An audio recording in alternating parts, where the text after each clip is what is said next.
So correct brother.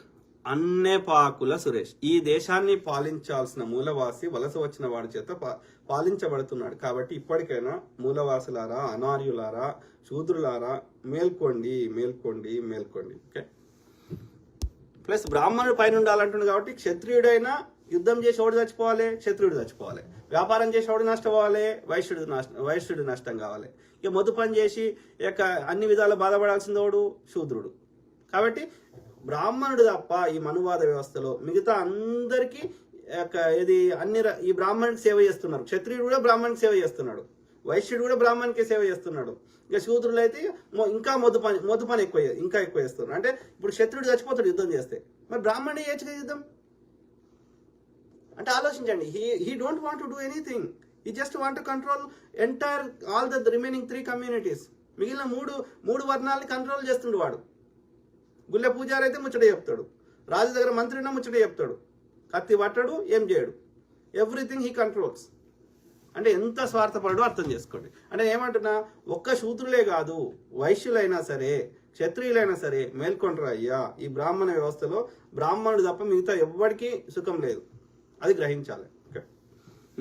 Sheikh Baba, thank you brother. Thank you to all my brothers, sisters, friends, everyone. Okay. The only way we can bring changes through education. Education అంటే పాఠశాలకు పోయి చదువుకుంటేనే చదువు కాదు, university పోయి చదువుకుంటే చదువు కాదు, ఎక్కడ చదివినా చదివే. ప్రతిరోజు జీవితం మనకి అన్ని మార్గాల ద్వారా నేర్పిస్తుంది. సోషల్ మీడియా కావచ్చు, మనకి ఆఫీసులలో కావచ్చు, వేరే వాళ్ళతో ఇంటరాక్ట్ అయినప్పుడు కావచ్చు, it could be anything, nature, ప్రకృతి కావచ్చు. ఓకే. అయినా ఆ పాఠశాల యూనివర్సిటీలో కానీ ఆ పాఠశాలలో చదివేది ఏంది, ఎవడియో అనుభవాలని వాడు పుస్తకంగా రాస్తాడు.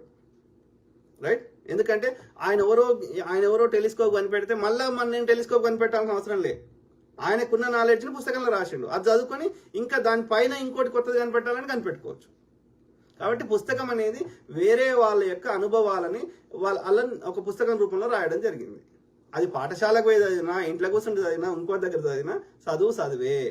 ఇవాళ నేను ముచ్చట చెప్తే, అందులోకి వెళ్ళిన ముచ్చట చెప్తే అది కూడా చదివే. అర్థమైందా? We all learn. మనం అన్ని మార్గాల నుంచి నేర్చుకుంటూనే ఉంటాం ప్రతిరోజు. Okay. The biggest teacher is ప్రకృతి. ప్రకృతి ప్రతిరోజు ప్రతి అంశం నేర్పిస్తుంది. ఇప్పుడు అది వచ్చింది చూడు, సునామీ వస్తే ఒక్క పక్షి చావలేదు, ఒక్క జంతువు చావలేదు, మనిషి తప్ప. ఎందుకంటే వాటికి ఆ సెన్స్ ఇచ్చిండు ప్రకృతి.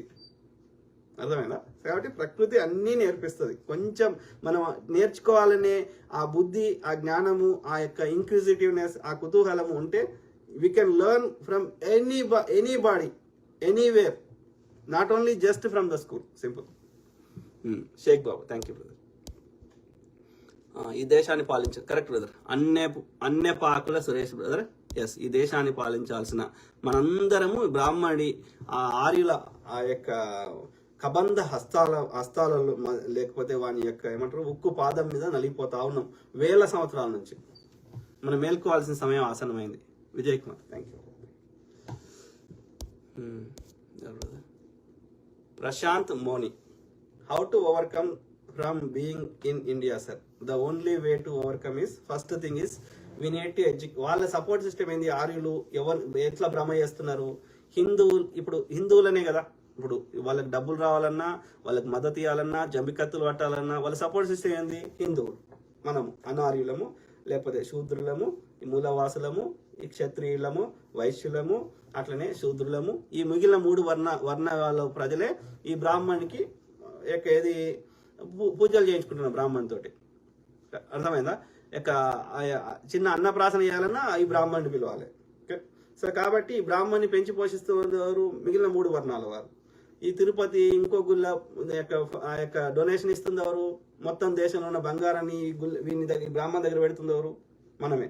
కాబట్టి ఈ మనందరం ఏ మతానికి మారకపోయినా సరే, ఓకే, ఈ యొక్క మిగతా 3 వర్ణాల వారిని కూడా గుళ్ళల్లో పూజారులను చేసేదాకా, మఠాధిపతి చేసేదాకా, పీఠాధిపతి చేసేదాకా అందులో ఆ యొక్క గుళ్ళల్లో కానీ పూజలు కానీ బ్రాహ్మణులతో చేయించవద్దు, అల్లేయద్దు.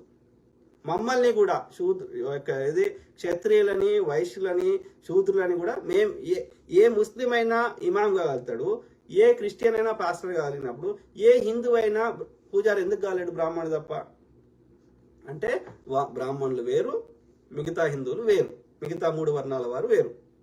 సింపుల్. మిగతా 3 వర్ణాల వారి హిందువులు, ఈ బ్రాహ్మణులు మాత్రం హిందువులు కాదు. వాళ్ళు ఆర్యులు. ఆర్యుడు అంటేనే అర్థం గొప్పవాడు అని అర్థం. మనం లెటర్ రాస్తే కూడా ఆర్య అని రాస్తాం, అంటే వాడు గొప్పవాడు అని అర్థం. సో ఆ గొప్పవాడు కాబట్టి వాడు సపరేట్ అని వాడే చెప్పుకుంటుండు. వాడి మంత్రాల్లో, వాడి గ్రంథాల్లో అన్నిట్లో అదే రాసిండు. కాబట్టి ఫస్ట్ చేయాల్సింది ఏంది, ఈ యొక్క హిందువులు మూలవాసులు మనము యొక్క ఏది సమానత్వాన్ని బోధించే పుస్తకాలే పెట్టుకోవాలి. అంటే మన బుద్ధిజం, జైనిజం లాంటివే పాటించాలి. అర్థమైందా? ఈ ఆర్యుల పుస్తకాలు చెత్త, వివక్షను పెంచి పోషించే పుస్తకాలు తీసి పారదొబ్బాలి.